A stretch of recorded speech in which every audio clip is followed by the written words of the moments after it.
జీవన్ రెడ్డిపై కాంగ్రెస్ నేతలు అటాక్ మొదలుపెట్టారు. తాజాగా జీవన్ రెడ్డిపై కాంగ్రెస్ ప్రధాన కార్యదర్శి చెనగాని దయాకర్ ఫైర్ అయ్యారు. జీవన్ రెడ్డి దొంగలకు సద్దులు మోస్తున్నారని మండిపడ్డారు. పొన్నాల లక్ష్మయ్యకు పట్టిన గతే జీవన్ రెడ్డికి పడుతుందని అన్నారు. కాంగ్రెస్ ను కాదనుకొని వెళ్లిన వాళ్లకు పట్టిన గతే జీవన్ రెడ్డికి పడుతుందన్నారు.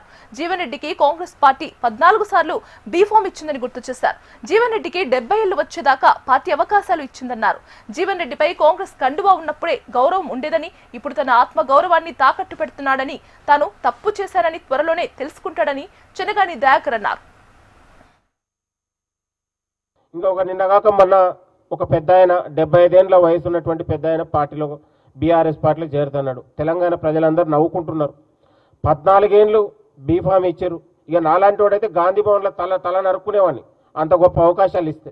10 ఏళ్లలో మేము పార్టీ కోసం జైళ్ళు, అరెస్టులు, నిర్బంధాలు, ఎన్నో రకాల తీవ్ర ఇబ్బందులు ఎదుర్కొన్న నేటికి ఇవాళ మాకు అధికార పదవులు లేకపోయినా కూడా నిత్యం మేము పార్టీ కోసం పనిచేస్తాం. ఎక్కడ కూడా నిరాశను ఎక్కడ కూడా నాయకుల దగ్గర చూపించలే. 14 ఏళ్ళు 14 సార్లు బీఫామ్లు ఇచ్చినా కూడా ఇంకా అతనికి అధికారం మీద వ్యామోహం తగ్గలేదు. దొంగలకు సదులు మోసినట్లాగా ఆయనే దొంగలు మాట్లాడి భూ కబ్జా తెలంగాణ దోచుకున్నటువంటి వాళ్లకు ఇవాళ ఈయనే ఊతం ఇచ్చిండు. ఎంత సిగ్గుచేటండి. పొన్నాల లక్ష్మయ్యకు పట్టిన గతే జీవన్ రెడ్డికి పడుతుంది, దాంట్లో సందేహం ఏం లేదు. సిగ్గుండాలి.